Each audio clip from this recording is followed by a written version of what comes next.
What if we were not alone? What if the hundreds of thousands of people claiming to have seen unidentified flying objects in fact had been witnessing extraterrestrial spacecraft? What if the thousands of people all over the world who tell about their encounters with alien beings through friendly contact or even forced abductions were actually telling the truth? What if our governments had known about an ET presence for more than half a century? If they were in possession of alien technology that had the potential of changing how our world is run, and they chose to keep the public in the dark through a secret campaign of suppressed information? What if that campaign acted as a chain around the ankles of humanity, keeping us from rising to a whole new level of consciousness and understanding of ourselves, our planet, and the universe around us? And what if that campaign ended tomorrow?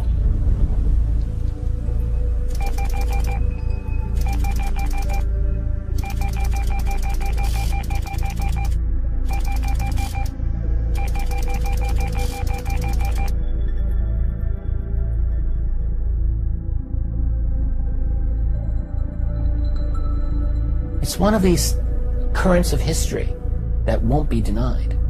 The truth is going to come out, and when it does, it's going to be explosive.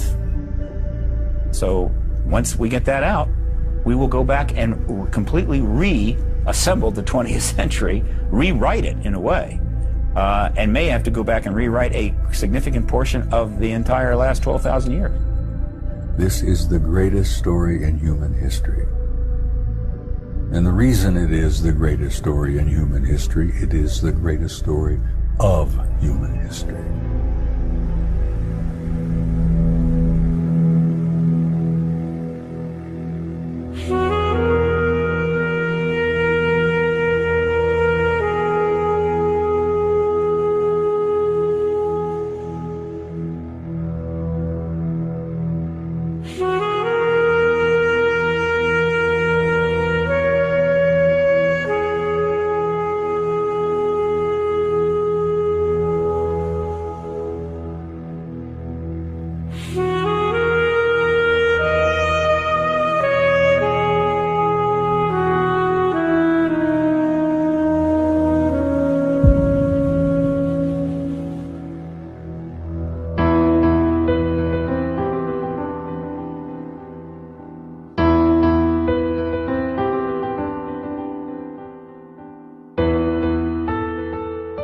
The worldview portrayed in this statement by renowned scientist Lord Kelvin in 1900 was shattered only 5 years later when Albert Einstein published his groundbreaking paper on special relativity.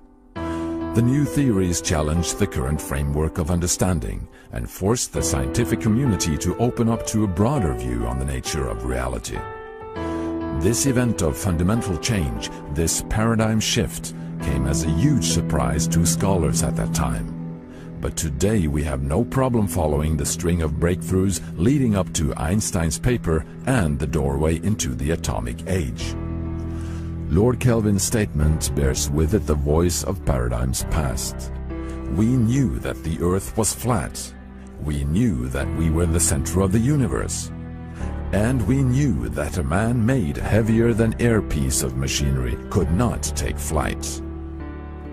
Through all stages of human history, intellectual authorities have pronounced their supremacy by ridiculing or suppressing elements of reality that simply didn't fit within the framework of accepted knowledge. The so-called father of modern science, the Italian astronomer Galileo, was even convicted by the Catholic Church and placed under house arrest for life after publishing a book where he supported the idea that the Earth was not the center of the universe. His work was then banned and forbidden for more than 200 years. But are we really any different today? Have we really changed our acceptance towards the things that won't fit the frame? Maybe there are concepts of our reality we have yet to understand. And if we open our eyes, maybe we will see that something significant has been overlooked.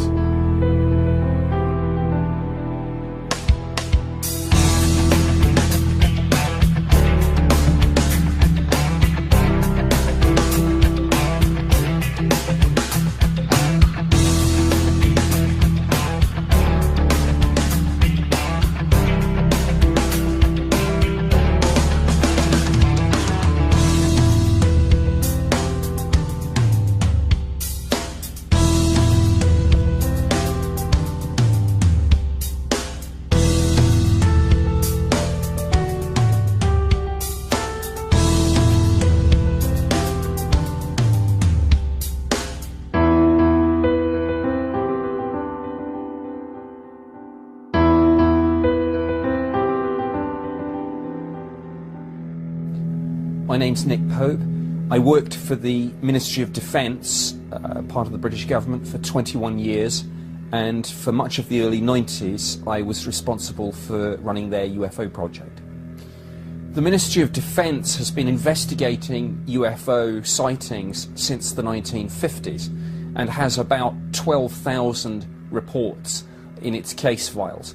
When I was doing the job in the 90s, I received about 200 or 300 reports each year.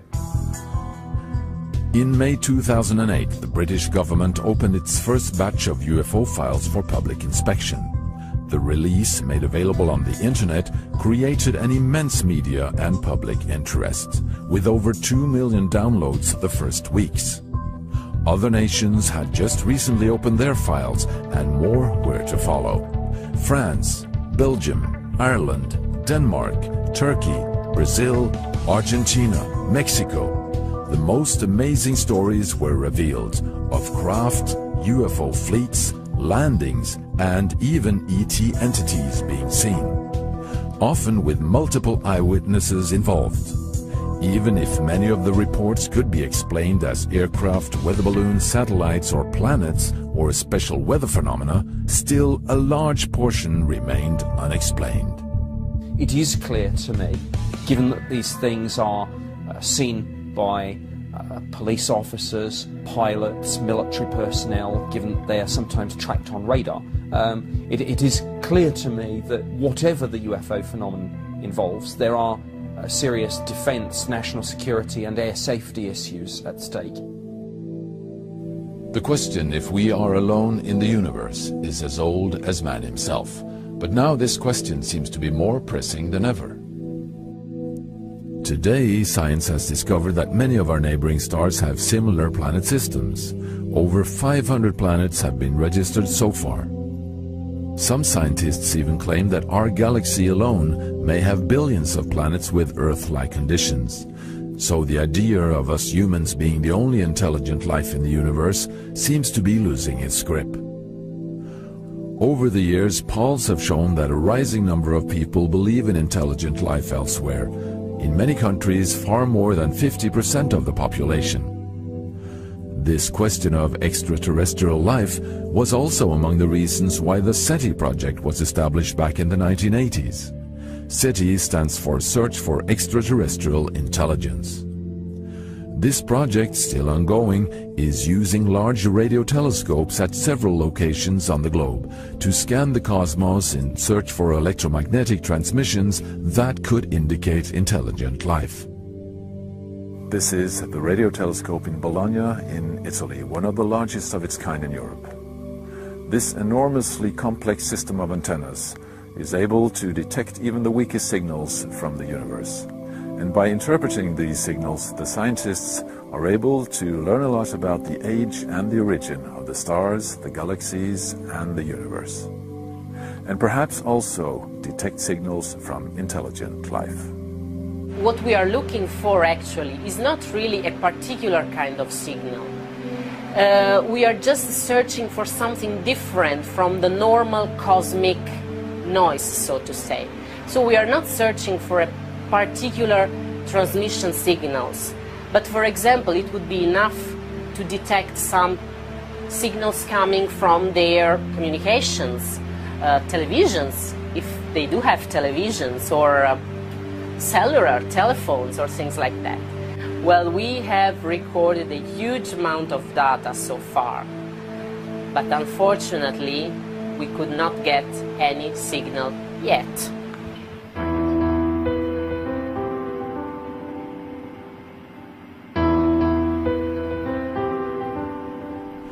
But has the research been done for the right type of signals? While we are looking for answers inside the framework of our old paradigm, civilizations may be several million years ahead of us in technological sophistication, may not transmit our type of radio signals at all. The most commonly used argument against interstellar travel is the fact that even our closest neighboring stars are several light years away. We have to move 20, 30 or maybe 50 light years out to find a substantial number of stars where life may be possible. With such distances and the speed of light as a limit, the thought of being visited from outside has seemed impossible. But new developments in physics have redefined Einstein's relativity theory and opened for a new view on this question. According to hydraulic mechanics, there is no problem with space travel and not even with time travel. The equations and the physical models, concepts and relations for explaining this has been clear for more than 10 years in advanced hydraulic mechanics. So if there are civilizations thousands or millions of years ahead of us, distances within 100 light years may not be a big obstacle. And is this why mysterious unidentified flying objects have been reported all over the globe through centuries?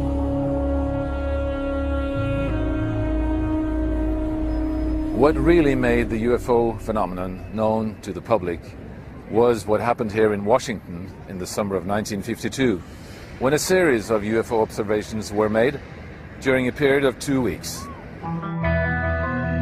Objects were traced on radar flying 1,000 miles per hour, and they suddenly executed a 90-degree turn and other maneuvers that no aircraft could do even today.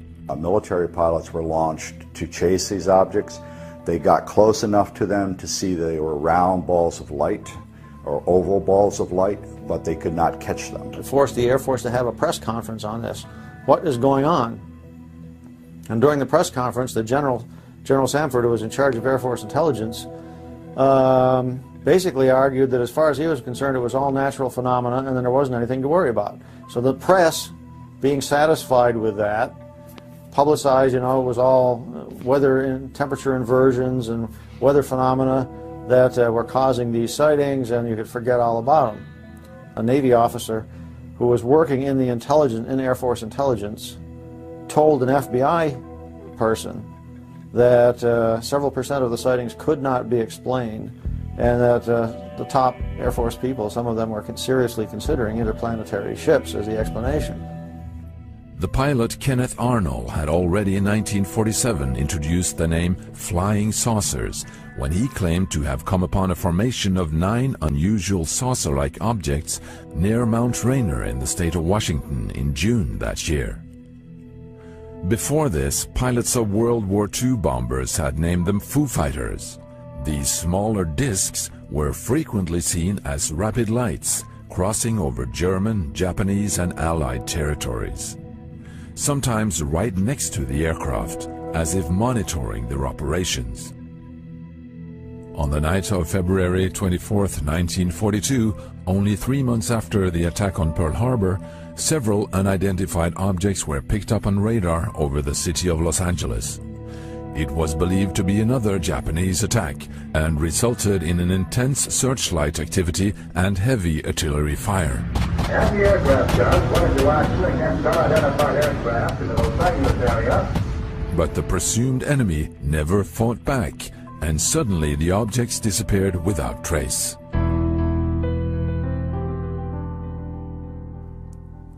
During the 50s, flying saucers were reported repeatedly, also by civil and military pilots. And I could see that it was a black lenticular form of silhouette with these blinking lights all over the surface.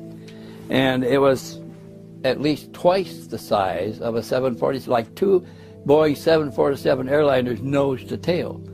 And it's between me and Indianapolis, so I rolled around and tried to get on its tail and behind it, and it turned about 30-degree angles to the north and headed straight for Chicago, and then went over the horizon like that and disappeared. There's no airplane can go that fast. And over the entrance to Pearl Harbor area, it's the entrance there was either 9. I said 9 discs originally, so I'm going to keep it that way. With 9 discs, white, perfectly white, and they were doing all kind of different formations: a V, opposite L, reversed L, different types. We watched them for about 15 minutes. Then finally, they're off. It's gone.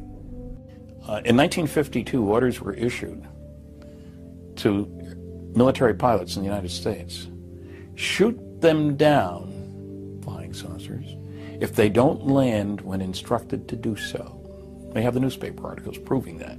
Matter of fact, the head of the American Rocket Society wrote a letter to President Truman saying he didn't think that was a good idea. Not a good way to welcome anybody coming here.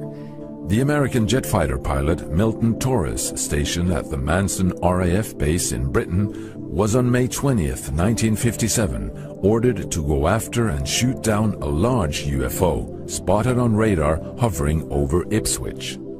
This enormous object, the size of an aircraft carrier, disappeared into the sky at the very instant he was to launch his rockets. I was thinking that if I fired this thing that he may vaporize me. I didn't know what it was, but I knew it was not of this earth. It was not a man-made object. This was something that was... They could stop. They could absolutely stand still, and they could go Mach 10 or more at any time. And a human being would be splashed up against the sidewall from the forces of just the momentum forces. That would destroy you. So it was nothing that we humans know anything about. But many, many pilots in military planes who were ordered to go after and shoot down discs, they either disappeared or their planes crashed. This is another underbelly of this whole phenomenon.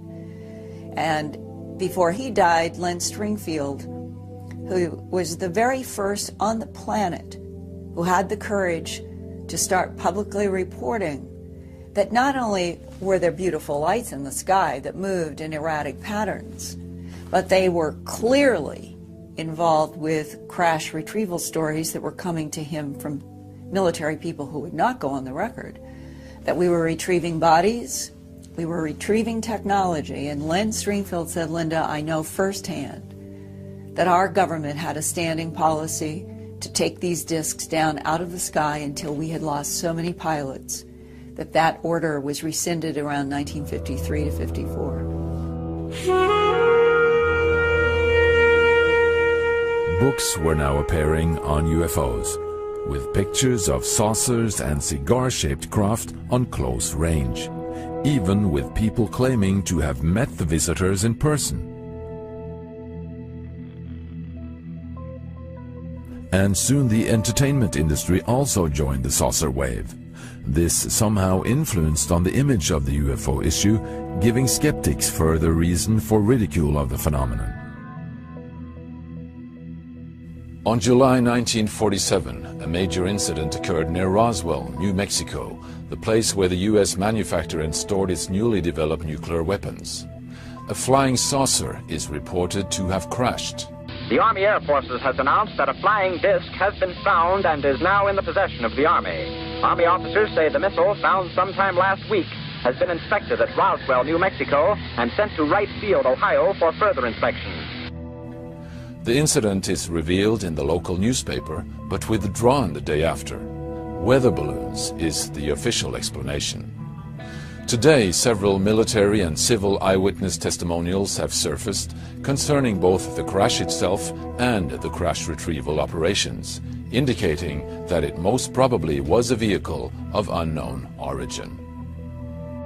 Apollo astronaut Dr. Edgar Mitchell, who was the sixth man to walk on the moon and also grew up as a Roswell resident, has recently gone public with his view on this controversial incident. I grew up in Roswell, New Mexico, which was the site of presumed alien crash in 1947, and which, from what I call the testimony of the old-timers who were there and who had been hushed up by government authority, military authority, almost on pain of death at the time, and who had harbored their knowledge quietly for years, that when I came back from the moon, and I was a local boy, they considered me safe enough to tell their story to, that they were a part of the recovery effort and the observer of the so-called Roswell crash, and that they knew for sure that it was an alien craft. And subsequent sightings, subsequent evidence has reaffirmed all of that we are being visited and have been visited by alien spacecraft and alien beings and our governments around the world have covered it up.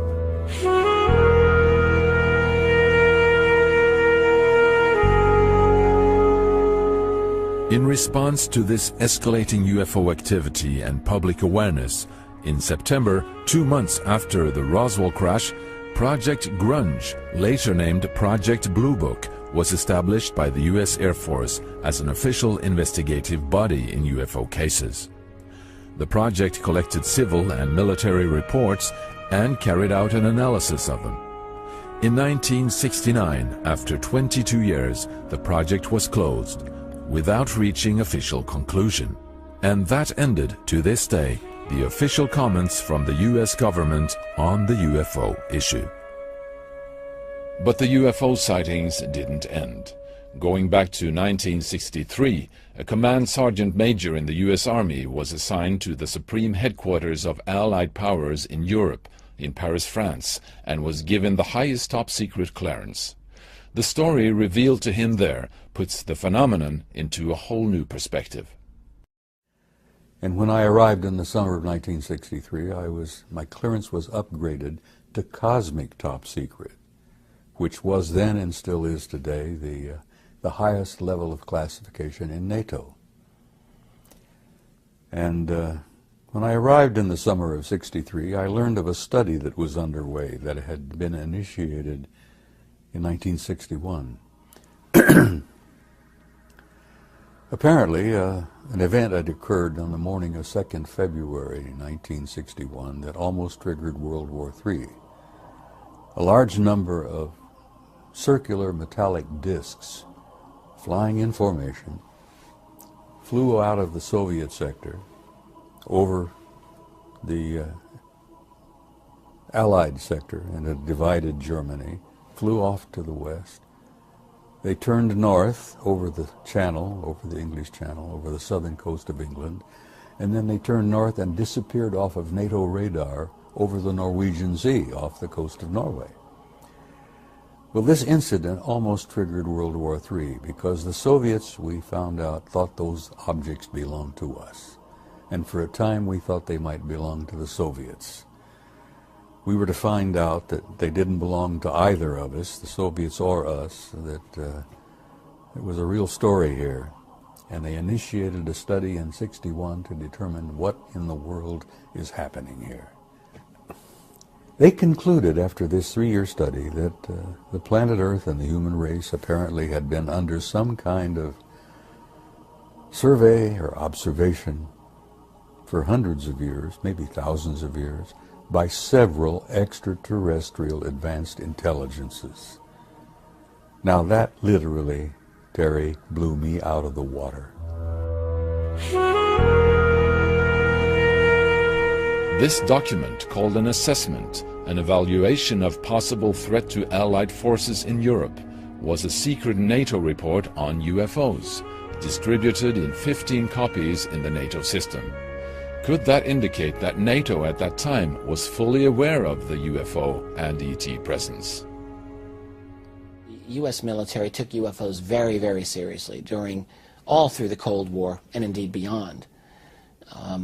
We have a fair amount of evidence, documentation, military documents, intelligence documents, that show very clearly that the U.S. military encountered objects that did not seem normal, did not look normal, and had extraordinary behavior, violating sensitive airspace, again and again and again. So the question is not, do UFOs exist? The question is, who do they belong to? And indeed, guess what? This was exactly the question I discovered that U.S. military analysts asked. They were no dummies. So they knew there's only a couple of possibilities here. Question number one, back in the 40s and 50s, was, are these Soviet devices? In the context of the Cold War, that's important. You need to find out. Did the Soviets come up with a revolutionary type of propulsion and so forth? Well, they looked into it, and the answer did not seem to be yes. It looked like it was a no. And indeed, that seems to be the answer today. So then question number two is this a secret project that we're doing somewhere in the bowels of the American military complex? That's a fair question. It's entirely possible But again, it's also possible that that isn't the answer. And indeed, a lot of the evidence doesn't seem to point that way. The fact, for example, that our jet fighters were chasing these objects again and again is one thing that points to that. If it was a secret American project, why continually, year after year, scramble your own military to chase them down? So then there's a third option, and in the context of the late 1940s, it was, are they interplanetary spaceships? That was really the only other option people could think of at the time.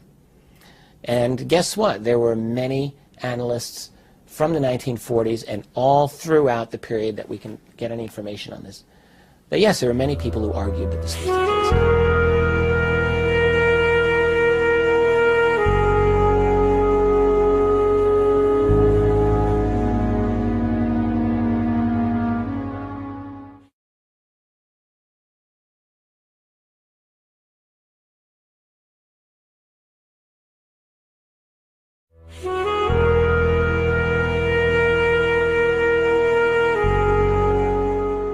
Incredible stories continue to happen.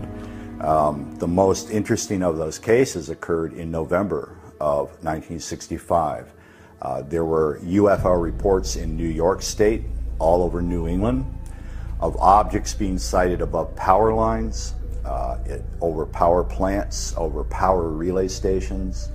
I forget the gentleman's name, but one of the FAA regional directors was flying in a private plane near Syracuse, New York, and they saw a large fiery ball pass over power lines at a place called the Clay Power Substation. And as soon as the object was directly over the lines, from horizon to horizon, all the lights went out as far as this man could see. And initially he thought that he had gone blind temporarily, you know, something had happened, and then he realized that there was no power. And it became what is known as the Great Northeast Blackout.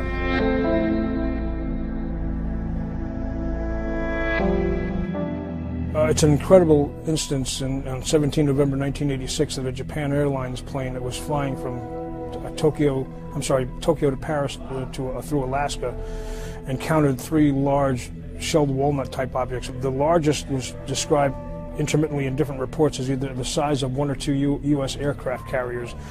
They were pacing the plane, they were making aerodynamic movements which were scaring the pilots.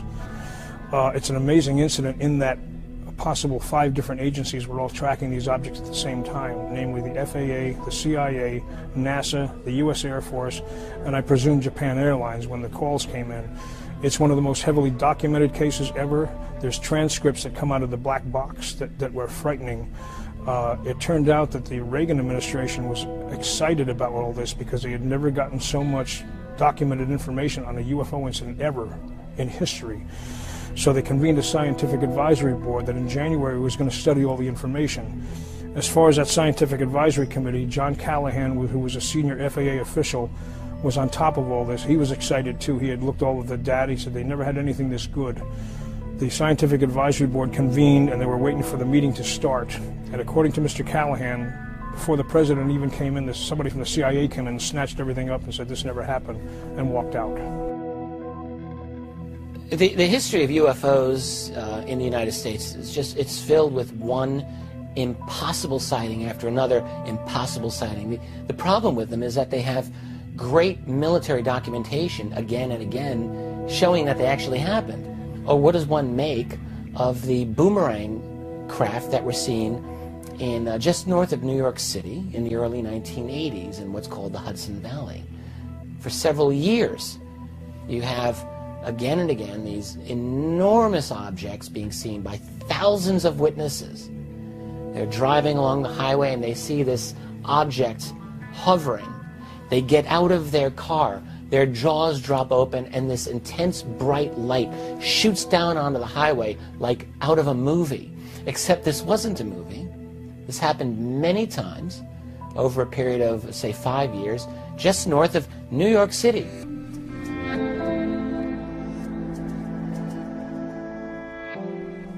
In Great Britain, periods of extensive UFO activity kept the subject warm in the news media. a serving police detective within the UK force in England, has over the recent years gathered reports involving over 800 police officers having different UFO encounters. And here is one of the stories. His name was Police Constable Eric Raymond, and he was a police officer in the Thames Valley Police at the time of this particular sighting. And he was in a rural location in 1979, I believe it was, and he was stood talking with two other police officers, two vehicles parked up middle of the countryside, dark, no street lights or anything, it's just very dark, and they're doing what police officers do at 3 in the morning, have a chat, have a cigarette or whatever. Suddenly in the distance they see a bright light blink on for literally a second. It's a long way off, they look, it blinks off, they don't think anything to it, they just carry on talking. 5 minutes later, this happens. And the object appears in front of them at a distance of about 400 meters, at an altitude of just 500 feet, which is very close. And they describe the object as being the size of a football field, and it is shining a beam down the width of a football field across the landscape and slowly scanning the terrain. They think about going on the police radio and think, nobody's going to believe this. So they don't want the ridicule factor. So they watch for 5 minutes in awe. The object is moving in total silence, and they say there are smaller objects flying silently around the larger silent object. And after 5 minutes, it goes. Doesn't go up, doesn't go left, doesn't go right. It disappears like a light bulb. The 70s brought an amazing number of UFO reports from the British Isles. But nothing could compare to what was to unfold in late December 1980 at a NATO base in Suffolk, east of London. The Rendlesham Forest incident is Britain's most famous and compelling UFO encounter. The file on the incident was made public a number of years ago under the Freedom of Information Act, and so the case file's in the public domain, but the bottom line is the case has never been explained. Peter Robbins spent 9 years doing intensive research for his book, giving a first-hand account of the case. His co-author, Larry Warren, was airman at the base at the time and one of the key eyewitnesses to the event.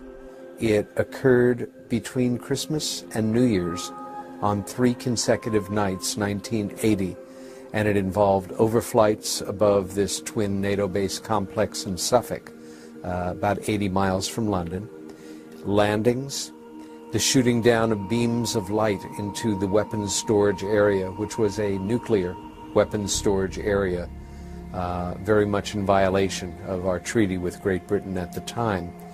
And on the final night of the 3 nights, there was the biggest incident. In this, my co-author, dozens of other American Air Force personnel were taken and brought out to a field near their sister base, RAF Woodbridge, where they saw the appearance of a machine of undetermined origin.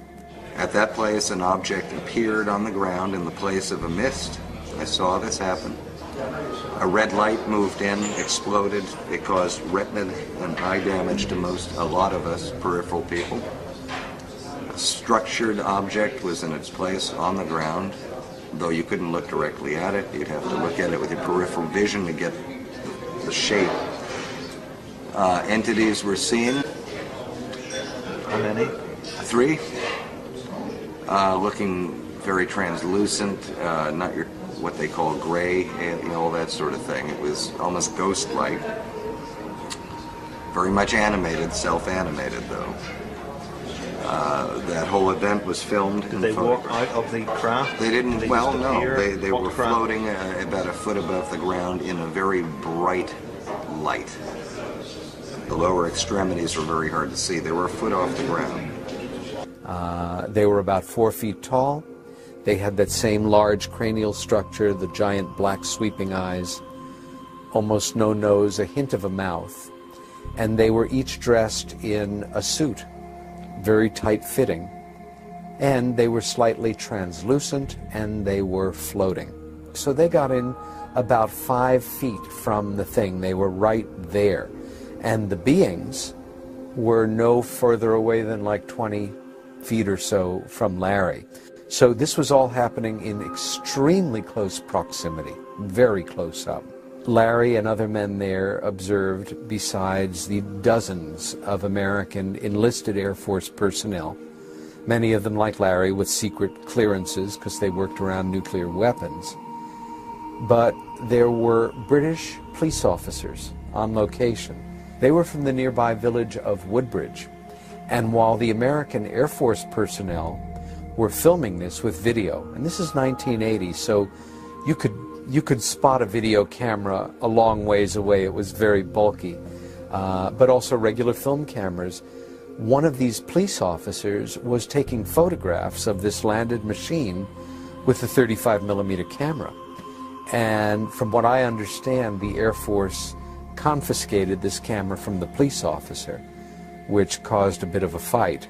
When these beings appeared, they looked at the human beings, and the human beings looked at them. And no hands were shaken, no things were exchanged. If anybody heard voices in their heads, I don't know about this. And at a certain point, these beings, they did not open a door and walk in, but they disappeared. And the sense was they had gone back in. The machine then lifted up. It was making a slight humming sound, my best description. It angled slightly and then, and it was a star, you know, in a matter of seconds, and it was gone. What happened the next day is almost more upsetting to me, namely that these men were debriefed. I think they were told a combination of truths and lies to overwhelm them, intimidate them, keep them quiet. And then that night, a number of the individuals, Larry and Adrian Bustinza next to him included, were taken against their wills, subdued chemically, and put through a series of procedures to confuse and upfuse their thinking, and were released a day or so later, right before New Year's. 3 years later, this incredible story had leaked to the media and created a long succession of headlines as more and more information was revealed from different sources, Larry himself being one of the main sources. But no official comments on the UFO incident were given from either the US or the British government. All the unique film and video material, including the pictures taken by the British policemen, were removed from the base by the US military, never to be seen again. In 2009, Larry King and CNN shed new light on the case by bringing in new eyewitnesses confirming the story of the first night of the sightings. I was there on the first night. I went off base to check out a possible aircraft downing. I thought it was an aircraft crash, and I took my team with me, and when we got to the wooded line off the east gate, we discovered a craft of unknown origin. It was triangular in shape. On the ground? On the ground. Did you touch it? Touched it, walked around it, photographed it. We did a full investigation of it on the ground for 45 minutes. With this exceptional testimony from a retired U.S. Air Force security officer live on CNN, confirming the story of several other eyewitnesses, you might expect it to lead to some kind of official reaction. Does the Rendlesham case actually tell us straight out that there is another reality in the midst of our lives, able to come and go as it pleases? In other countries, UFO observations were made continuously. In Brazil and the huge Amazon area, UFO and ETs were observed almost on a daily basis.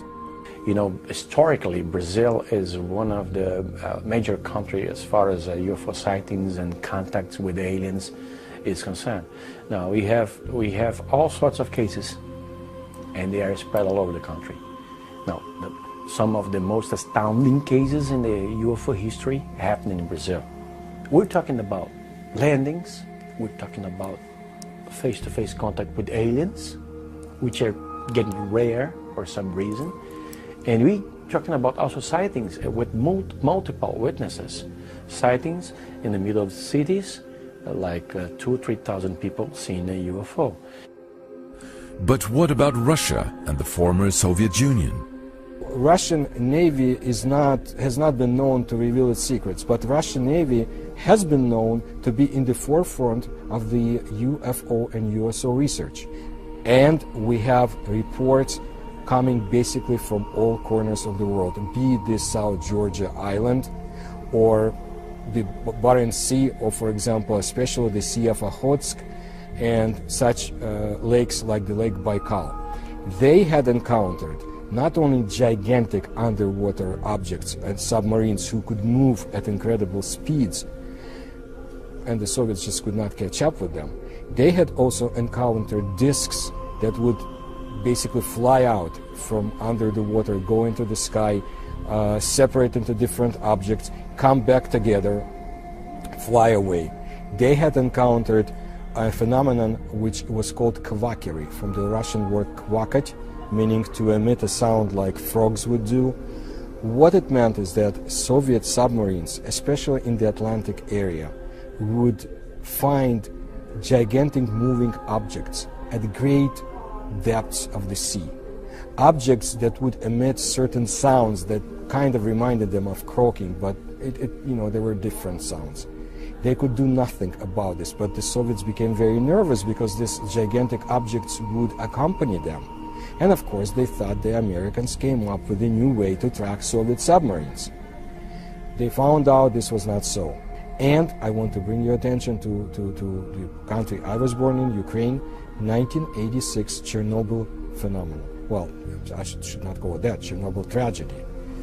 What happened is that according to a number of witnesses, when the explosion took place, a UFO, a sphere, a fiery sphere, had been sighted in the area, and it sent a ray of light, of something, towards the area of the explosion to diminish the effects of the nuclear explosion itself.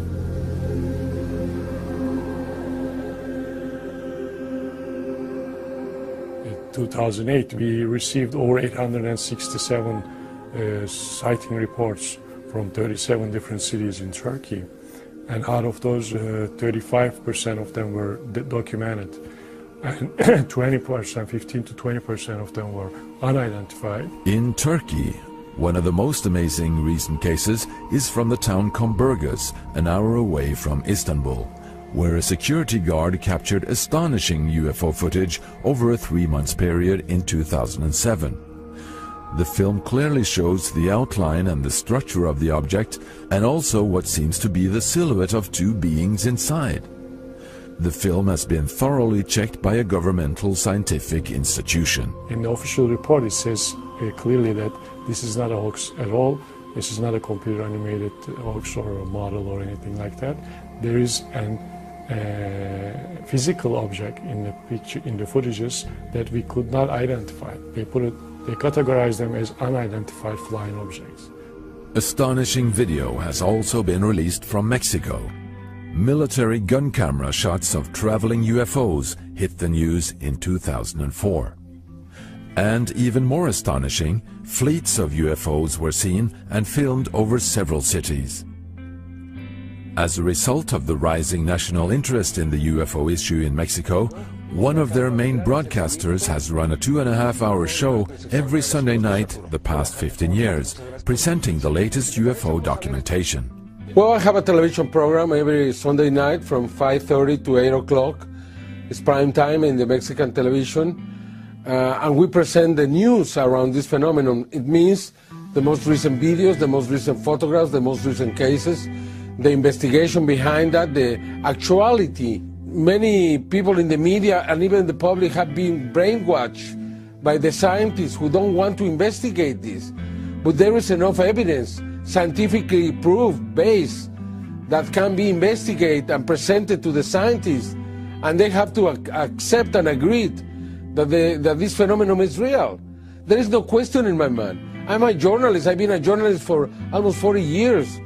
And I know because I've seen them, because I've seen creatures, and because I know it's true.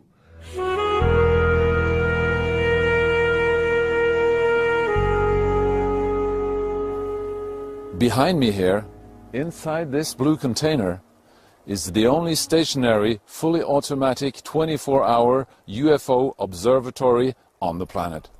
In Norway, the remote mountain valley Hessdalen became world famous after almost continuous observations from the early 80s on. Strange lights moved up and down the mountainsides every night over long periods, just above the treetops. In contrast to many other countries, scientists arrived and established a permanent UFO observatory. The light phenomena here in Hessdalen in Norway started in late 81, with a lot of sightings. At the most it was 20 sightings a week. The local people here started to see the light down in the valley, sometimes close to their houses, and they was wondering what could this be, and some was a little bit afraid too, because no one could give them any answer. What could it be? Radar and cameras were soon to pick up astonishing pictures of the unexplained light phenomena. This picture is taken with 1/60th of a second exposure. The phenomena behaves very different. Some is moving very slowly, and some lights can move very fast. The fastest speed we have ever measured was 30,000 kilometers an hour. But the local residents claim to have seen more than just lights. I februar-mars, og så når jeg kom opp av Hestadslea da, så var det mørkt. Men når jeg kom mest opp på toppen, opp på kjølen der som vi ser, der ble det opplyst rundt meg. Det ble opplyst om dagen, så kom det nå og for over bil. Det var som en opplyst herrehatt. Gammeldags slik stor herrehatt med brem på det, som for over bil og fremover. Vi bevitnes på at de har sett dessverre 68 observasjoner. Og det er nedskrevet her. The observatory shoots pictures automatically every minute and puts them on the internet. Many amazing shots have been captured. After an automatic video recording system was put up, 1 year of waiting passed before the Hessdalen phenomenon is caught on camera.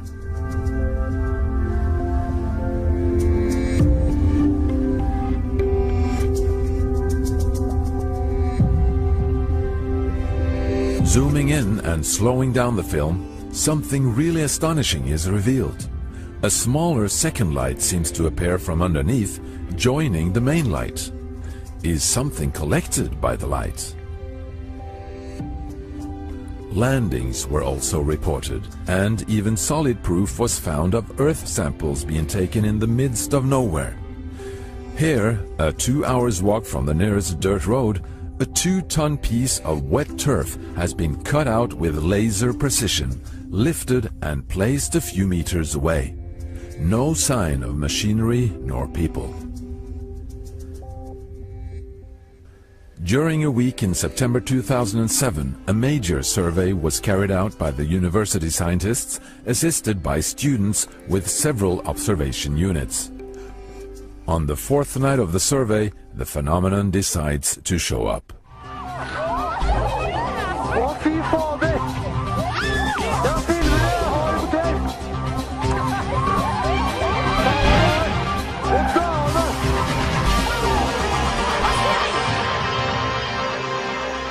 Then we had a big light that started out and moved very quickly north and south and gave us this very, very impressive picture, which possibly is the best picture ever taken of the Hessdalen phenomenon. The exposure time was 30 seconds. So we see that the Hessdalen phenomena moves from, starts up here and moves down and then goes up again here. The distance here, it's approximately maybe from 10 to 15 kilometers, the distance it has covered. And the camera has an optical grating in front of the lens, and this grating make this optical spectrum here. The one thing that is that surprises us with this spectrum is that it's continuous. The colors goes directly over in the other color here, and we see no lines or dots here, which will give us a signal of that we have a gas that is burning. This looks like optical spectrum from a solid object or from plasma with high density. So it's still too early to say for certain what the origin of these lights is and what these flying objects really are. But one thing we can state as a fact: the phenomenon is here and it's real. And what about the UPAN sightings in Belgium, the Phoenix lights in Arizona, the UFO at Osaka Airport, Japan, the UFO landing in Voronezh, Russia, the ghost rockets in Sweden, the Col d'Avance sightings in France, the UFOs filmed in Milan, Italy, the UFO fleets over Peru, the Chinese scientists filming UFO at the Purple Mountain Observatory. It goes on and on. Well, of course, at this late date, there is just an abundance of documentation, military reports, radar sightings, personal experiences.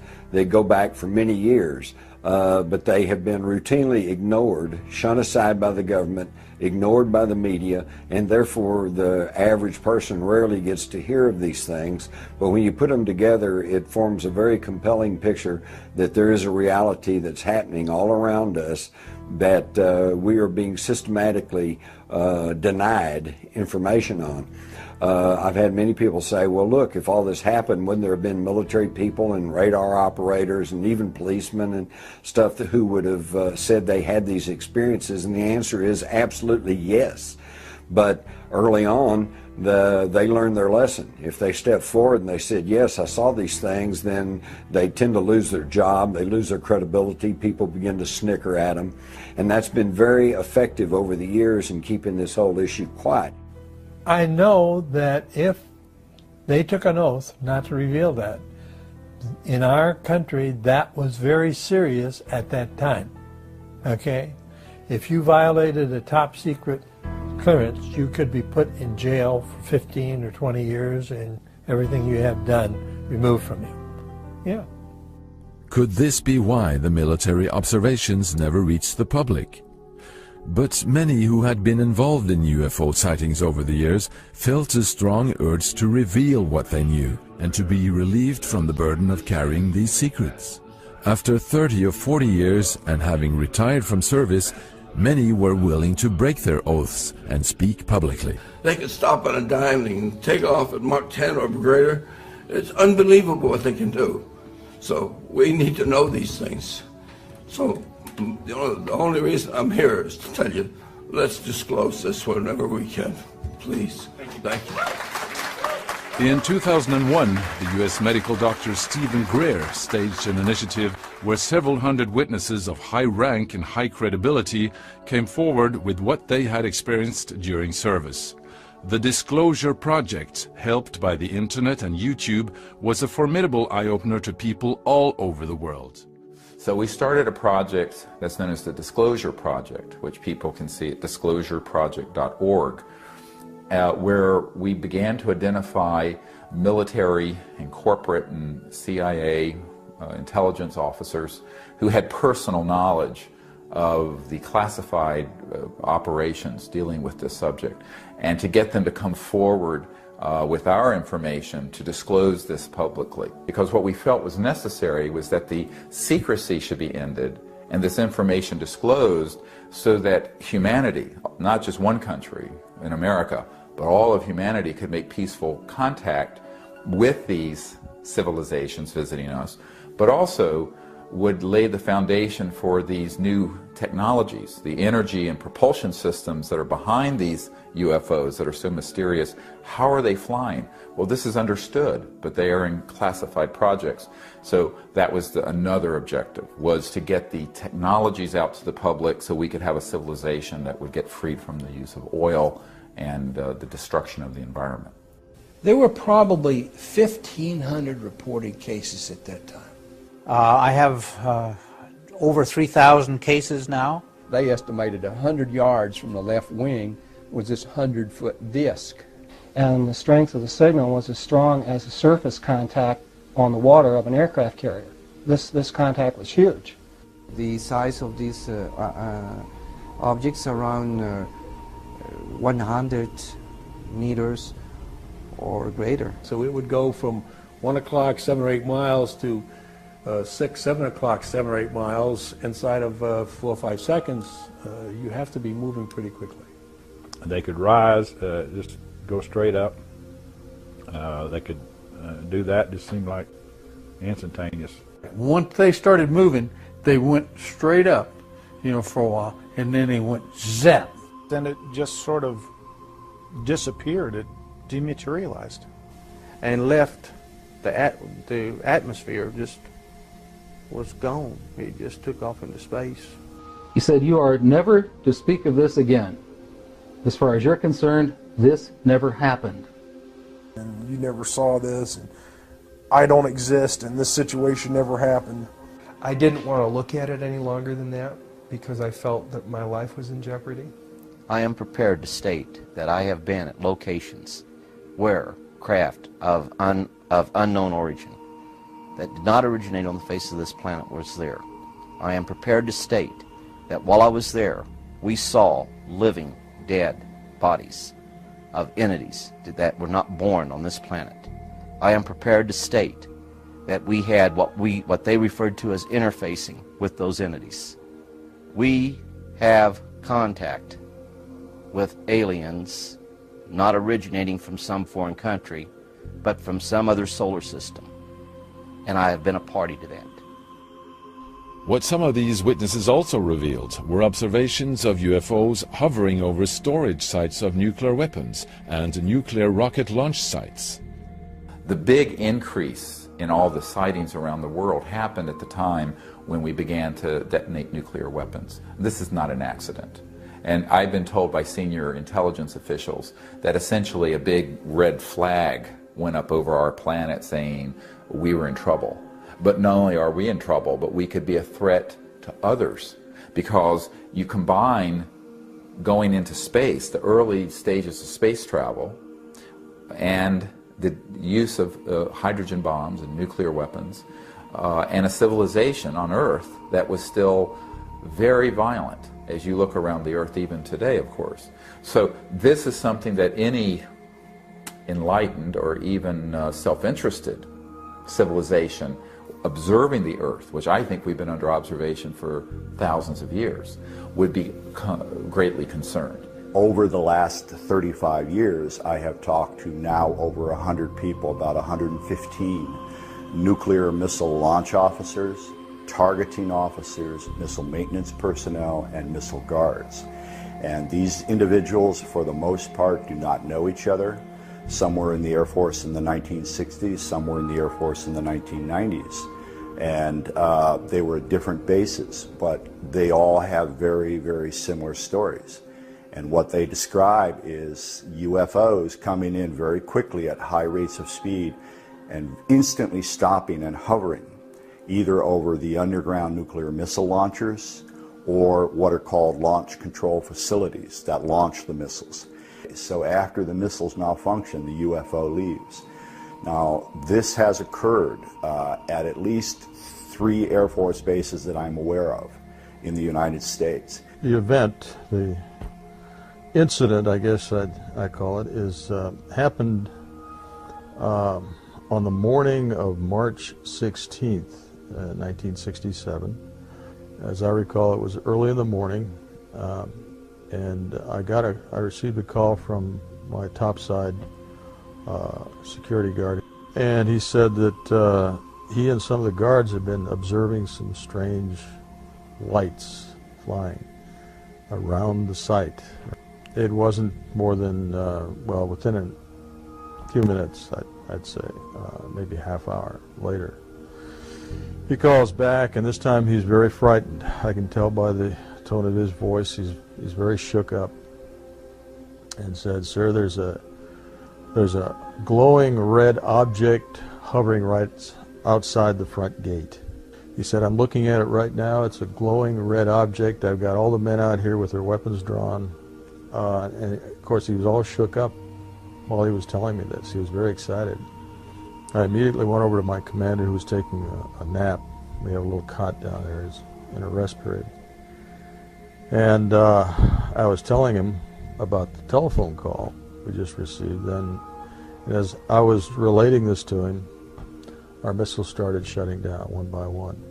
There were approximately anywhere from 6 to 8 that went down, but they went down in rapid succession, which again is an extremely rare. And in the meantime, I called upstairs to find out what the status was of this object. The guard said, well, the object has left. It just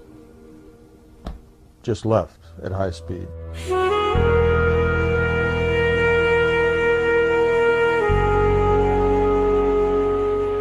3, 4, 5, 6, 7, 8 en la pantalla. Numerous well-documented UFO sightings by numerous credible people.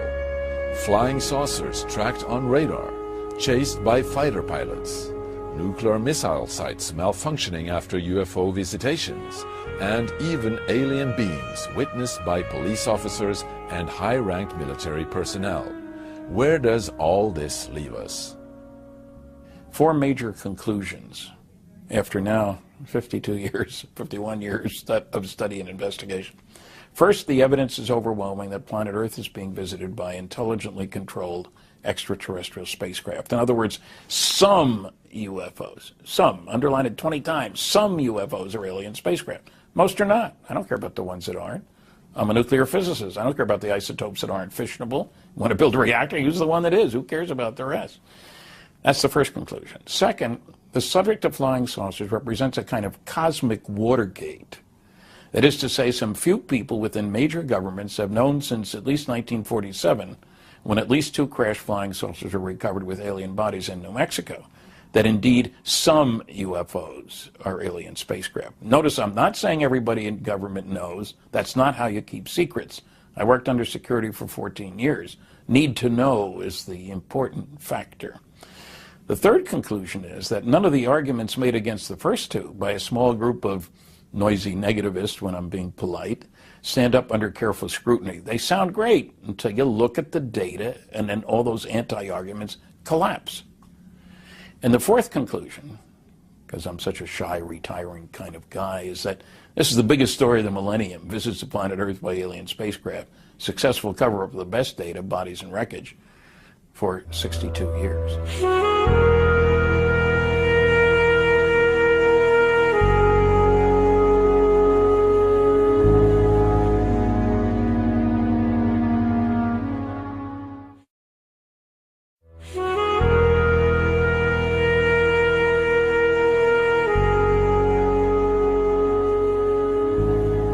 Extraterrestrial beings from somewhere are engaging us and this planet, and have been for at least since the mid-20th century, and possibly for as many thousands of years back as you care to go.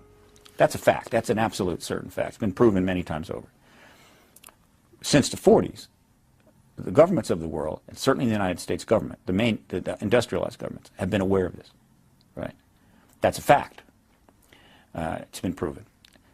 The United States, with the cooperation of most, if not all, of its allies from World War II, made a decision to embargo this fact and the acknowledgement of it, formal acknowledgement of it, from its citizens. That's a fact. All right. And what is happening is that 62 years after that truth embargo was formally and informally and formally instigated, that it's now coming to an end, and that we are soon going to be informed by these governments that the ET presence is real, and begin the process of learning about it from the governments, right? And from all of the citizen scientists and activists who have been pursuing it without the government support. And that information will be pushed forward and into the public domain. That's, in its simplest form, what's going on. But why did the government instigate a truth embargo? And how could the secrecy continue till this day? The concern in the Pentagon in the 1940s, when suddenly you have these very strange objects appearing that don't seem to be American and don't seem to be Russian, if they are spaceships, we might, if we tell the public about this and be candid with them, there could be massive panic. The first chief of Project Blue Book, Captain Edward Ruppelt, when he left the Air Force and wrote a book in 1956 about what the Pentagon knew, he stated that in the Directorate of Intelligence at the Pentagon, there was open discussion and ongoing discussion about we cannot tell the public the truth because they will not handle the truth well. They also didn't want to alarm the people because their job is to defend the United States. And they couldn't stop these UFOs. They went with impunity anywhere they wanted to go. Okay? So the military never wants to admit that they couldn't do anything about this, because that would be to admit they were defenseless. If we have recovered a spacecraft in 1947 at Roswell, that technology would be so superior to human technology that the Pentagon certainly would keep that a secret, even from America's allies in Europe, to try to, create our own UFOs. So if a war with the Russians, the Soviets happened, we would have the advantage because of this superior technology. That would be one reason for the secrecy. It rapidly became, I think, the case that the truth embargo was completely now subservient from the standpoint of the managers of this issue to the Cold War. Until the Cold War was over, there was going to be no public discussions about extraterrestrials, right? And it's hard to argue with that reasoning, all right? But they had a formidable problem, because while it's easy to decide, okay, we're not going to talk about this, we're not going to reveal this, ETs are all over the place. They're being seen, filmed, photographed, seen by pilots outside of cockpits, year after year after year. At the same time, they're trying to maintain a policy that there's nothing there to investigate. So they had a really tough job. It's easy to say we're going to build a super bomber and put everybody under oath and classify the whole program and maybe even stick it underground and build your secret bomber. That's easy, right? But this was not easy. The extraterrestrials can come and go as they pleased. They could come and contact people as they pleased, abduct them, apparently, if they wish to. And the government has to somehow maintain this false reality in the face of all that. So the truth embargo was not just a simple decision and extremely difficult to implement. The amazing thing is that they did. They put an enormous amount of money, time, and effort into this truth embargo and succeeded. This embargo of UFO information, of course, stretches far beyond the United States and is particularly prevalent in NATO countries, which are, after all, a military system, and therefore they each take orders from the person above them and generally has been run from the United States.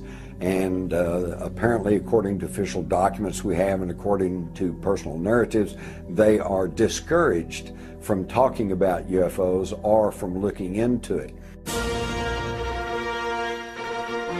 From the 70s, Hollywood engaged profoundly in the ET issue, knowing that there was a growing interest in the general public for these topics. The popular movies also had the effect of making people more familiar with the thought of a widely inhabited universe beyond our own planet system. In the 90s, people started recording their observations with the new handy camcorders. Today, thousands of UFO clips are posted on YouTube.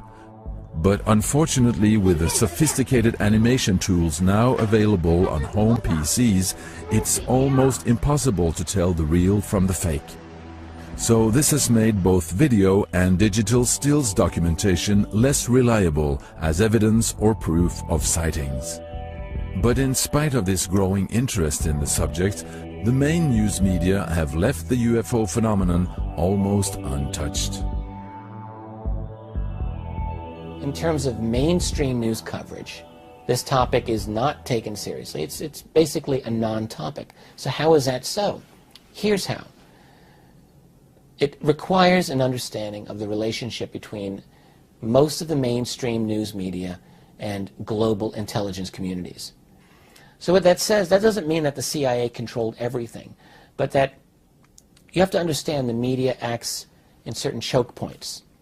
So for example, a UFO sighting might get local news coverage, but that doesn't mean that it gets covered on the wire services. That's a very different situation altogether.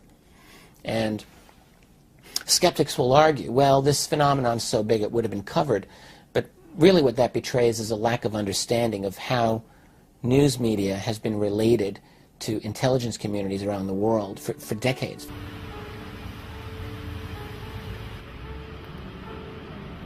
And I call upon our government to open up like other governments have, and you will hear about that this morning. Like the When CNN covered a press conference in Washington, D.C. in 2009, where Dr. Edgar Mitchell encouraged U.S. government to release its UFO files, the hope was that the issue finally was given serious news coverage. Former Apollo astronaut Edgar Mitchell, the sixth man to walk on the moon, told the National Press Club he's convinced. But there isn't convincing proof that's going to convince the entire world at this point. That is correct. That is what we're trying to open up. We're about to go out and do our little hoax. But CNN chose to let two boys with air balloons have just as much time in the report, demonstrating how they managed to fool UFO believers. Again, we're not trying to prove or disprove anything, but it's okay to be skeptical. Okay then. Jim, thank you very much indeed for that. Jim Acosta there. You bet. Well, the role of the media in the flying saucer phenomenon is a very, very important one. I think it's very clear that in the United States, at the very least, that there were efforts during the very earliest days to try to get the media to basically dampen down expectations and dampen down public enthusiasm concerning extraterrestrial life and the flying saucer phenomenon. And this is actually documented. And ever since that, we have seen many, many examples of how the media doesn't really explore or doesn't really investigate flying saucer reports, and that various media organs have been bought out by the CIA. For example, the National Enquirer was actually bought out by a CIA asset who used it as a very clever way to debunk flying saucer reports by basically sensationalizing it, making it part of the kind of tabloid media, whereby serious media investigators would not do any research into a flying saucer report that had been in any way covered by the National Enquirer or these tabloids. So that was a very clever piece of psychological warfare, in my opinion, to try and get the mass media disinterested in the flying saucer phenomenon. So it's a very, very complex issue, and the secrecy isn't that hard to maintain if you have this sort of infiltration into major institutions, media, and also the ability simply to float nonsensical stories out there. Because people hear the word UFO and extraterrestrial, they think somebody from a trailer park in West Virginia who's floated on board a spacecraft had sex with someone from Mars and claims they have a baby in an incubator. Or, you know, just all kinds of nonsense. The truth of it is actually more interesting. The truth of the technologies and the fact that the extraterrestrial technologies are so advanced that they interface directly with coherent thought. Like we have coherent light in a laser, they have technologies that interface with thought, that interface with conscious mind, that their development of artificial intelligence that's integrated into these spacecraft is so advanced that they pick up on a directed. It's fascinating, and this is what we've been experimenting with, and the whole paradigm becomes a new paradigm of understanding the structure of the cosmos. But most of the information that's out in the public on this issue has been a carnival of silliness, and that keeps most serious people sort of in the closet on it. Is this the reason why so few scientists engage in the UFO subject? The fear of being associated with the silly side of the issue. Is this also why it's never commented on by astronomers or by space organizations such as NASA? This is not just a simple civilian organization. There's a great military connection there. There's a lot of classified security clearances involved in being able to work at NASA. You can't just stroll in there. So these are people who fit a certain personality profile. That is, they know how to follow orders, they know how to keep their mouth shut, and keep their head down, and their career will do just fine. That's how most people are who live in a bureaucratic world. This is how secrets are kept. There are open secrets that are kept for years and years and years because people agree just not to talk about it. And I think that within NASA, this is very likely the case regarding the UFO issue. But like Dr. Edgar Mitchell, people retired from NASA have commented on the issue.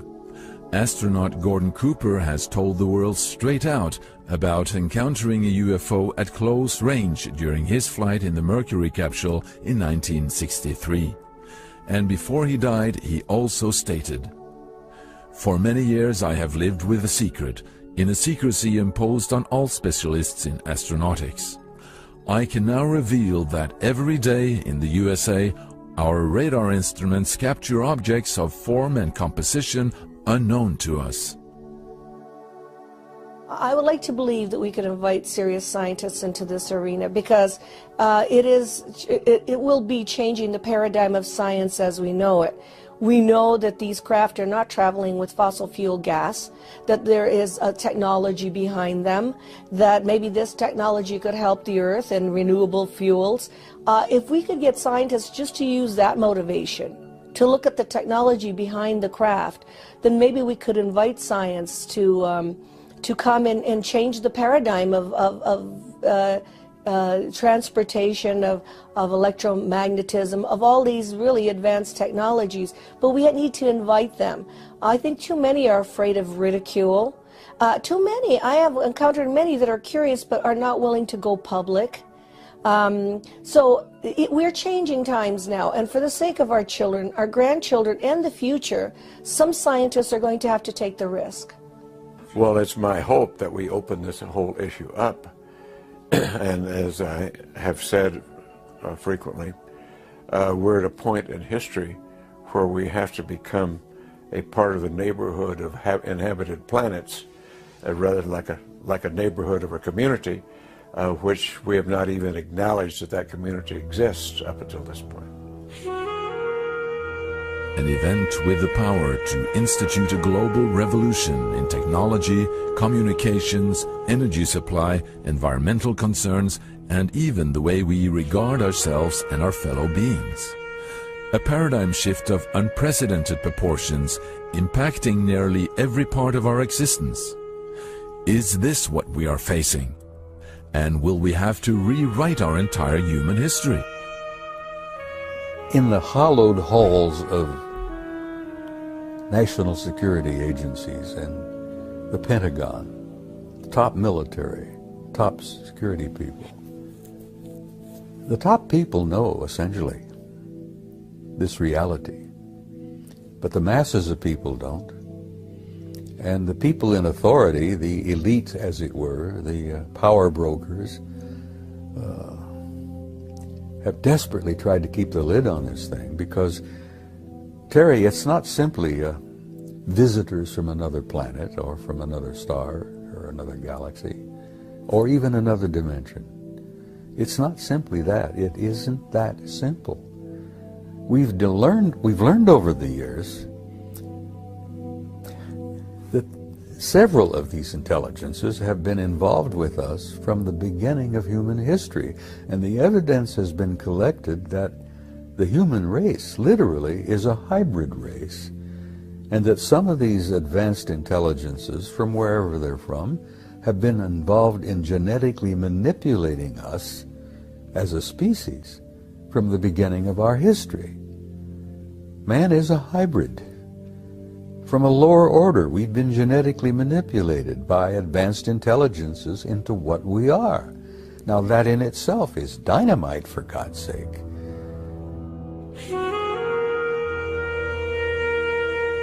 And this brings us to one of the most bizarre sides of this whole issue, the so-called alien abduction syndrome. It first came to public awareness in the early 1970s, when stories began to surface of people being taken on board alien craft after being rendered passive. Incredible stories were revealed, and the remarkable similarities between the stories is what has triggered the interest of researchers. My colleagues and I have heard directly from thousands and thousands and tens of thousands of people over the last 20 years about their abduction experiences. And so we know that this is a very, very, very prevalent phenomenon throughout, probably throughout the world. The first thing I recalled was seeing 3 fingers and a thumb on a hand coming towards me to pull me out of the van. I was more than a little frightened. I was quite traumatized by it. I was very awake, sitting up, and had no reference for this. I was removed from the van. My friend remained asleep beside me.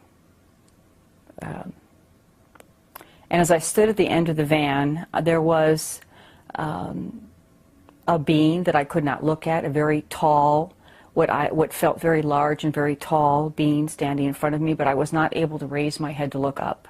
On each side of me there was what I've since come to understand is referred to as grays, one on each side of me. My hands were hanging down at my sides, and they were, without touching me, with their hands underneath me, they were levitating me somehow off the ground, about 5 or 6 inches. I was fairly paralyzed, not able to look around. I could look down and see one at each side of me, and we began to move forward. They go through a period where they kind of calm down, they're put on a table, and certain examinations take place, certain procedures. Very often there are areas of skin removed, leaving a little circular scar in depth, which you call stoop marks. We don't know what they do with this flesh, but it's taken. And there are often reproductive procedures which involve, with men, sperm samples being taken, and with women, needles which go in the abdomen or in the vagina, but we believe this has to do with harvesting ova. Fetuses are implanted, little tiny embryos. Fetuses are removed. This is standard material. This is standard stuff. They're taken off the table, they're taken into another room. They might see a bunch of babies in the other room. They have to hold the baby. Women have to feed the baby sometimes. They might be taken into a room where they see, well, let me just say that the babies that they see are strange-looking babies. They look sort of like half human, half alien. Sometimes they look more human, actually, but still odd. They're taken into a room where they see toddlers sometimes, kids who are maybe 2, 3, 4 years old, who are playing with some toys. They play with the children, play with the toys. The toys are unusual toys. They have these neurological staring procedures with the children, who will look into their eyes very closely. They might have other procedures where they'll see a room filled with vats, jars, I should say, containers, clear glass or clear plastic or whatever, containers with fetuses in them in different stages of development.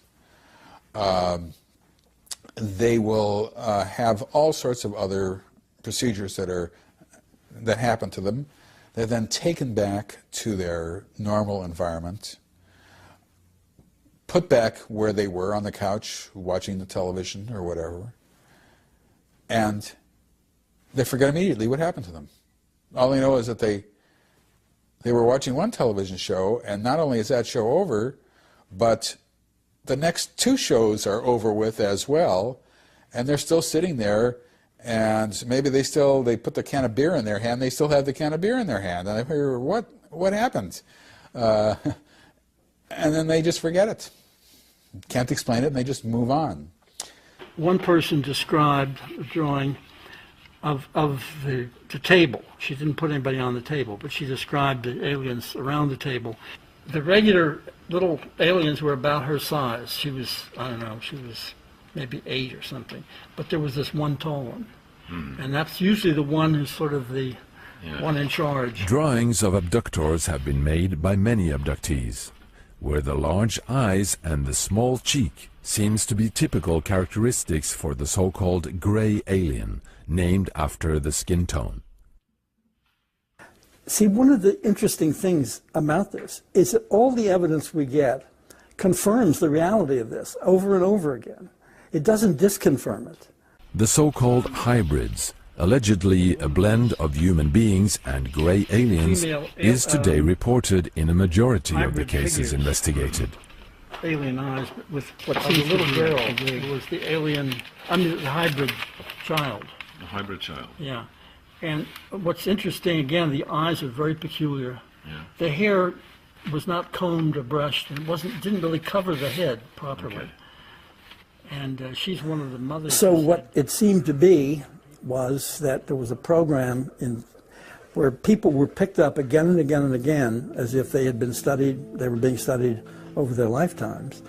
And they were sort of automatically part of a program which was genetic in function. And it seems that we discovered that if a person was having abduction experiences and had children of his or her own, normal human children, that often those children would also in turn become abductees, as if the aliens were studying a particular bloodline for perhaps psychological reasons, emotional reasons. We don't know exactly why, but they seem very interested in the way the minds worked of these people. The emotions, they don't seem to have the emotions that we have. And it was as if they wanted to kind of learn our range of emotions somehow. The way this thing looked when you looked up at it. But are the abductions of people only conducted by one particular group of aliens? Even when they're full of mistakes. Are there other alien groups that contact individuals on different bases? So I know of, I would say, at least 60 kinds of extraterrestrial beings that have visited the people whom I work with. And this information all comes through the regressions that we have done. Now, some beings come to be mentors to their human beings. And by the way, the beings seem to work with a person for the person's lifetime. They looked very human. Their hands were not at, their hands were very different though. The fingers were much longer, and they were very, very thin, very long, a little bit longer necks.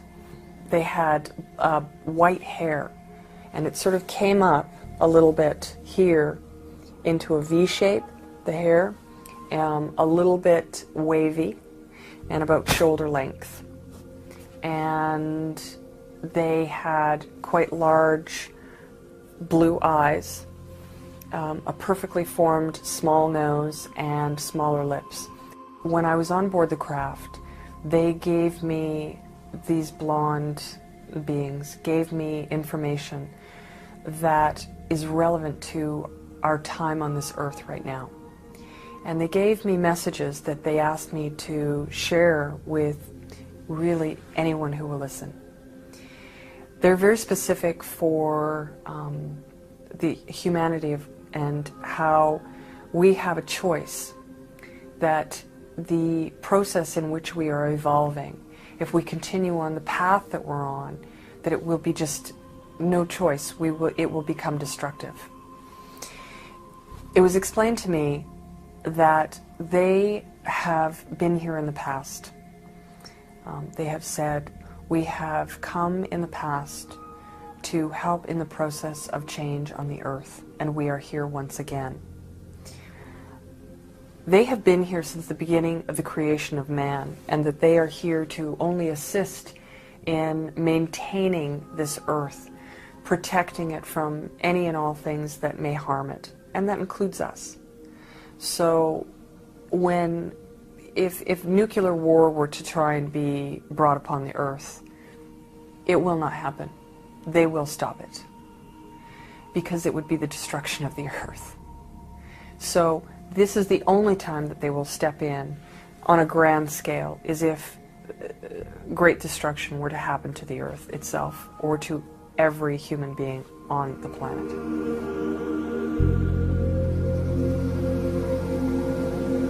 Are we part of a silent universal interaction that has been going on for eons? Could there be something in the human genes that carries the echoes of alien ancestors? Is this why we seemingly are being monitored like children in a playground? Is this why the UFO activity escalated after the first atomic bomb? Do we as a species represent a value beyond our wildest imagination? And when are we ready to be informed? The disclosure is going to happen very soon. Now, there are very potential positive implications of that, and then there also is a dark downside to that if it's not handled with wisdom. One concern I have is that there must be great discernment exercised, not just by the leadership of our governments, but also among the population in general, when suddenly our society is confronted with the fact that there are advanced cultures here and what the implications are for our interaction. And even if those who suddenly appear in our midst have only benevolent intentions and truly want only to uplift humanity and assist us at this very crucial time in our planet's history, there will be the temptation for those who are already in the material seats of power in human institutions on this planet, who will likely try to distort this opportunity to enhance and entrench their own control and material power. And all that is, it's a continued extension of the same ego disease of the separation mentality that has plagued humanity, ever since we learned how to say hello to each other. So we have to call for great discernment.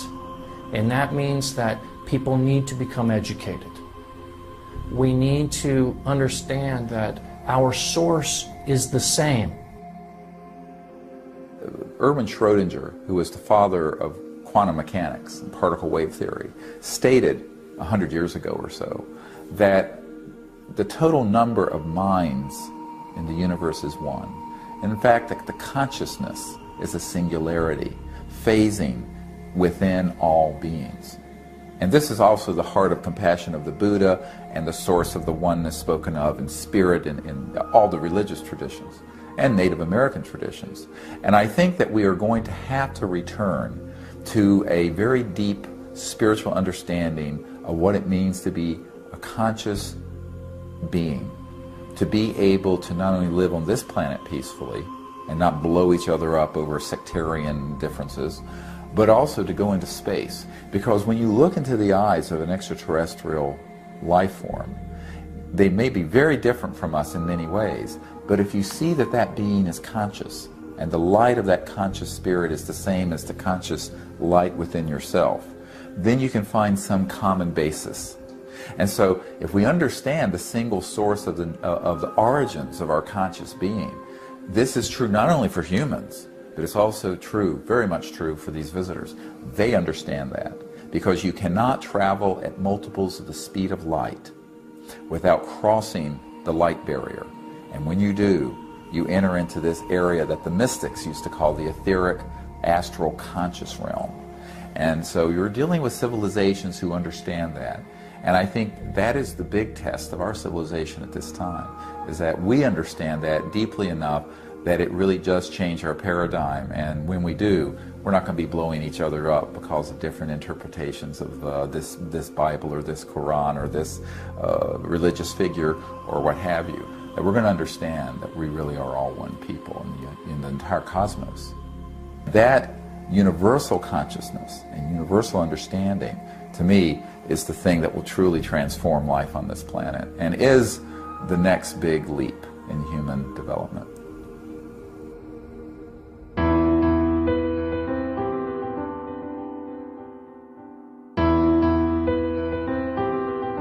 When the children of tomorrow open their textbooks on human history, what will they read about? Will it be the story of how the Catholic Church imprisoned Galileo for supporting radical theories? Will it be the story of how the scientific community laughed at the idea of flying machines, even years after the Wright brothers demonstrated their first airplane? Or will it be the story of how the world openly ignored an extraterrestrial presence? Will the children of tomorrow laugh at us for being blind, just as we easily laugh at those who firmly believed the earth was flat? Will they speak of us as the people of the old world, the last age of solitude, the day before disclosure? In an age of dark.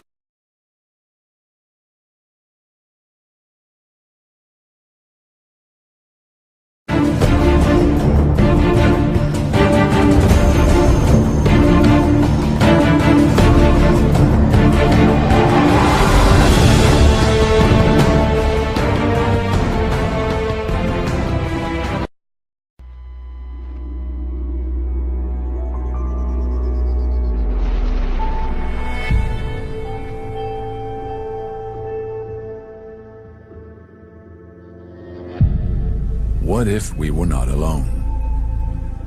What if the hundreds of thousands of people claiming to have seen unidentified flying objects in fact had been witnessing extraterrestrial spacecraft?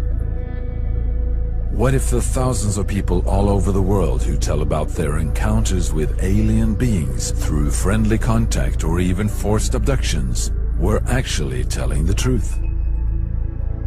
What if our governments had known about an ET presence for more than half a century? If they were in possession of alien technology that had the potential of changing how our world is run, and they chose to keep the public in the dark through a secret campaign of suppressed information? What if that campaign acted as a chain around the ankles of humanity, keeping us from rising to a whole new level of consciousness and understanding of ourselves, our planet, and the universe around us? And what if that campaign ended tomorrow?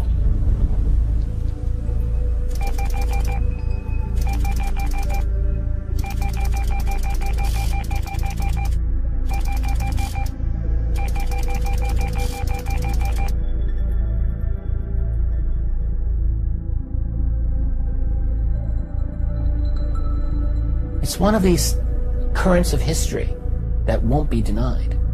The truth is going to come out, and when it does, it's going to be explosive. So once we get that out, we will go back and completely reassemble the 20th century, rewrite it in a way, and may have to go back and rewrite a significant portion of the entire last 12,000 years. This is the greatest story in human history. And the reason it is the greatest story in human history, it is the greatest story of human history.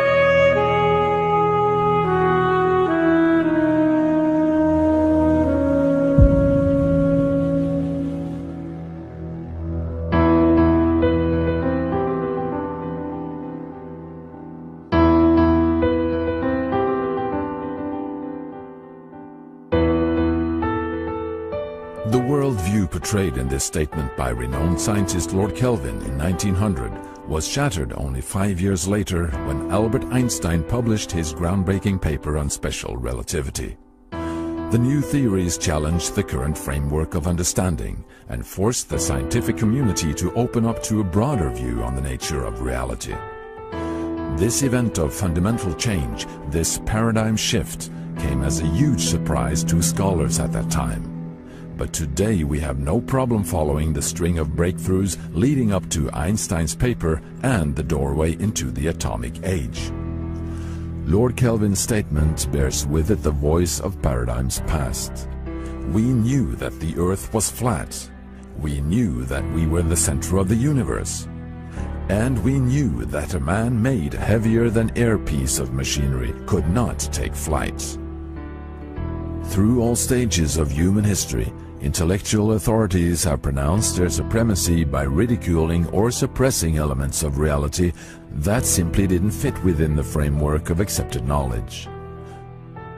The so-called father of modern science, the Italian astronomer Galileo, was even convicted by the Catholic Church and placed under house arrest for life after publishing a book where he supported the idea that the Earth was not the center of the universe.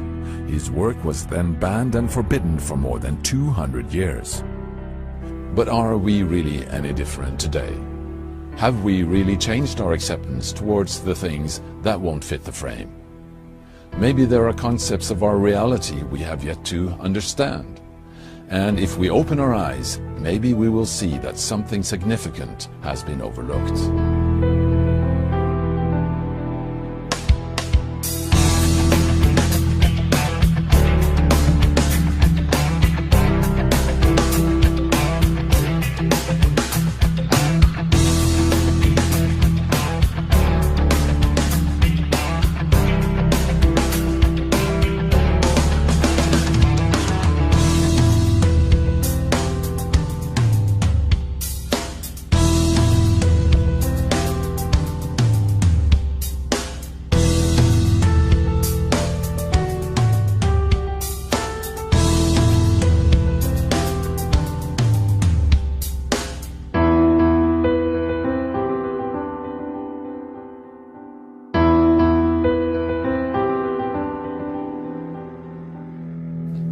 My name's Nick Pope.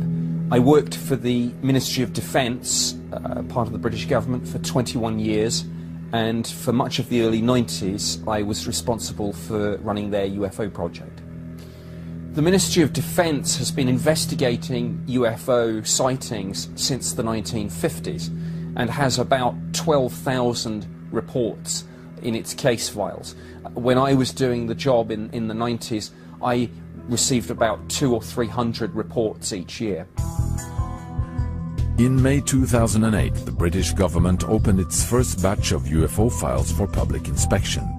The release, made available on the internet, created an immense media and public interest, with over 2 million downloads the first weeks. Other nations had just recently opened their files, and more were to follow.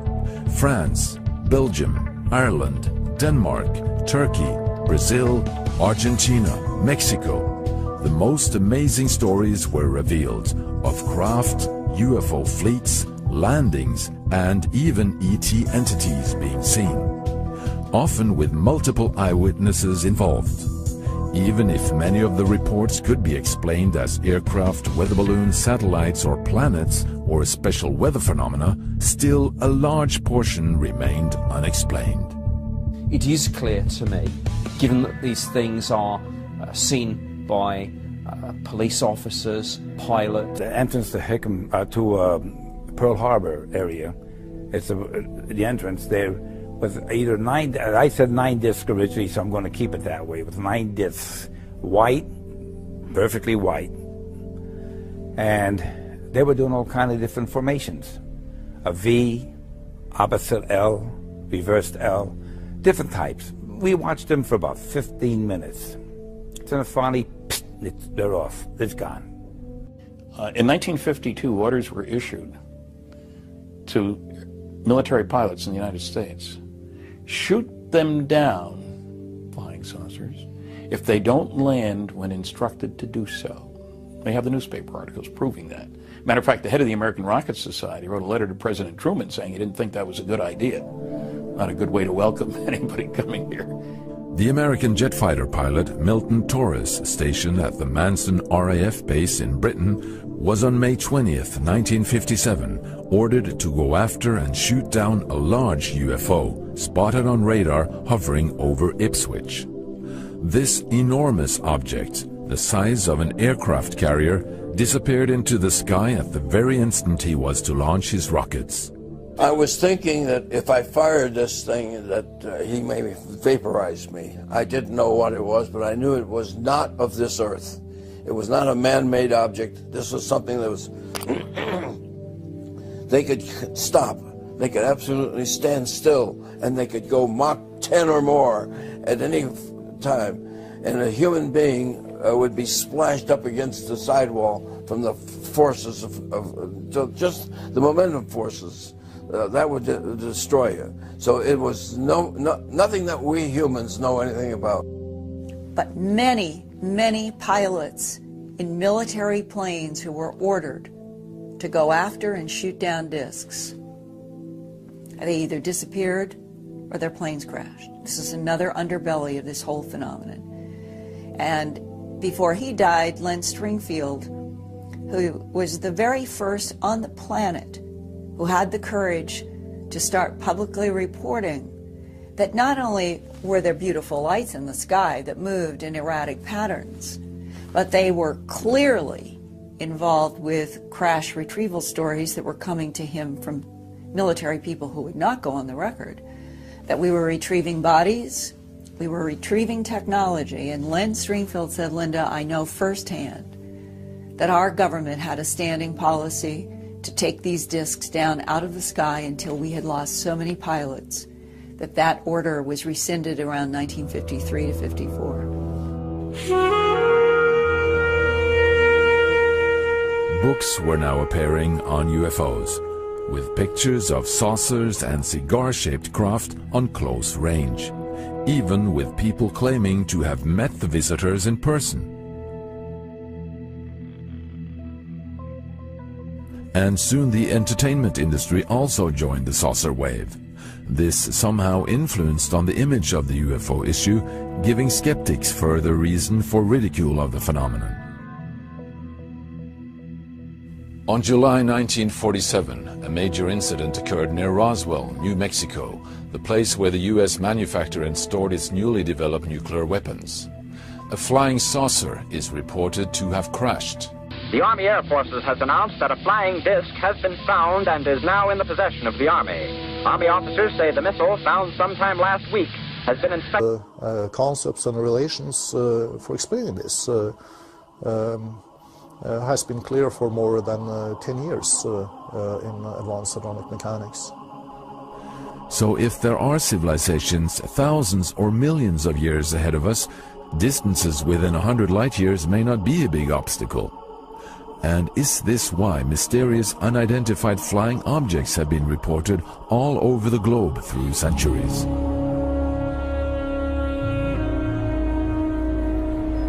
What really made the UFO phenomenon known to the public was what happened here in Washington in the summer of 1952, when a series of UFO observations were made during a period of 2 weeks.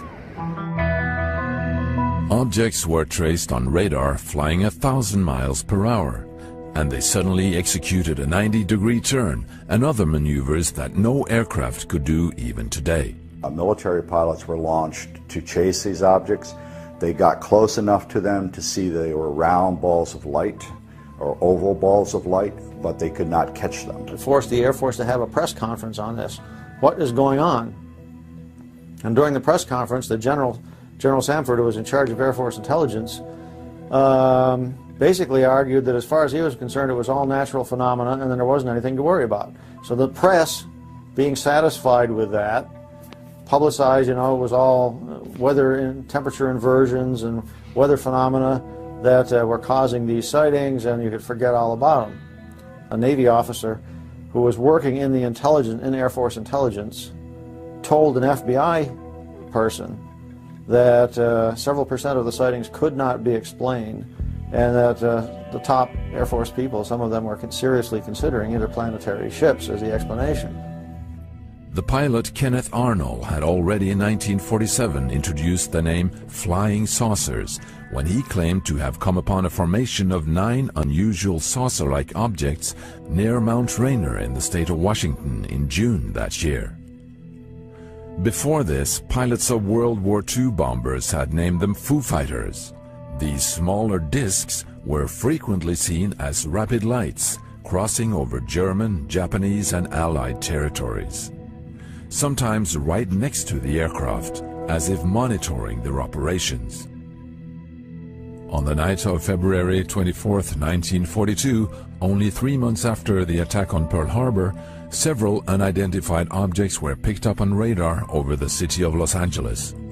It was believed to be another Japanese attack and resulted in an intense searchlight activity and heavy artillery fire.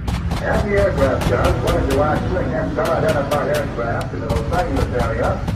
But the presumed enemy never fought back, and suddenly the objects disappeared without trace.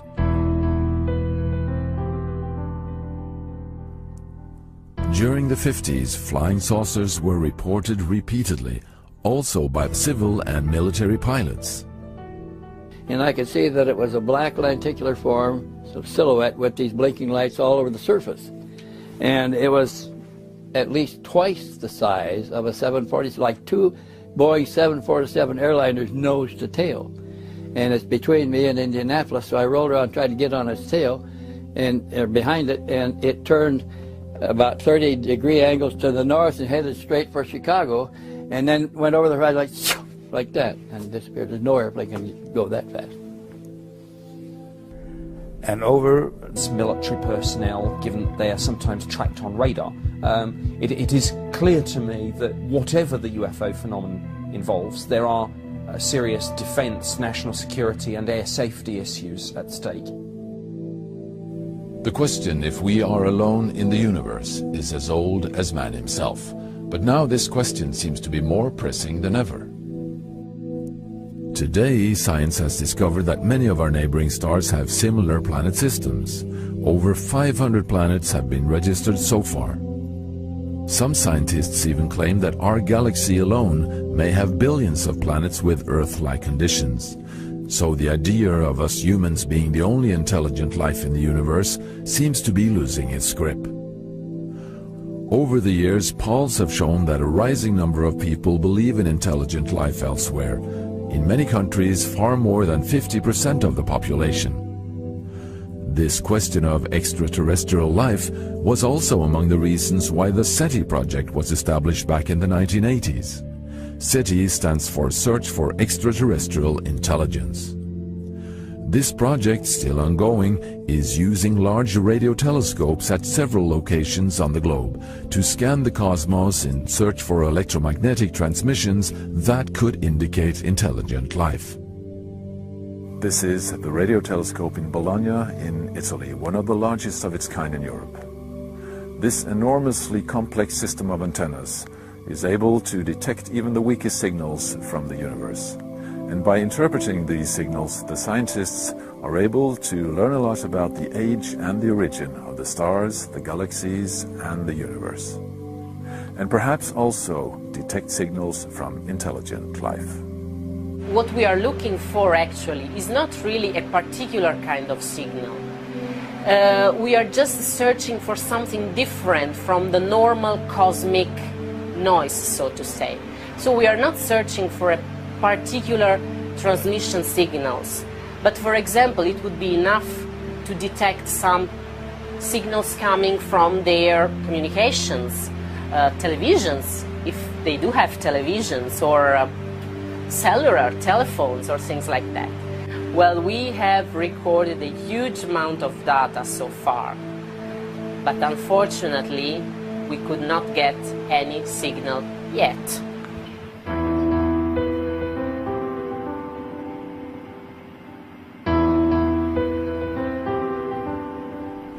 But has the research been done for the right type of signals? While we are looking for answers inside the framework of our old paradigm, civilizations maybe several million years ahead of us in technological sophistication may not transmit our type of radio signals at all. The most commonly used argument against interstellar travel is the fact that even our closest neighboring stars are several light years away. We have to move 20, 30 or maybe 50 light years out to find a substantial number of stars where life may be possible. With such distances and the speed of light as a limit, the thought of being visited from outside has seemed impossible. But new developments in physics have redefined Einstein's relativity theory and opened for a new view on this question. According to hydraulic mechanics, there is no problem with space travel and not even with time travel. The equations and the physical models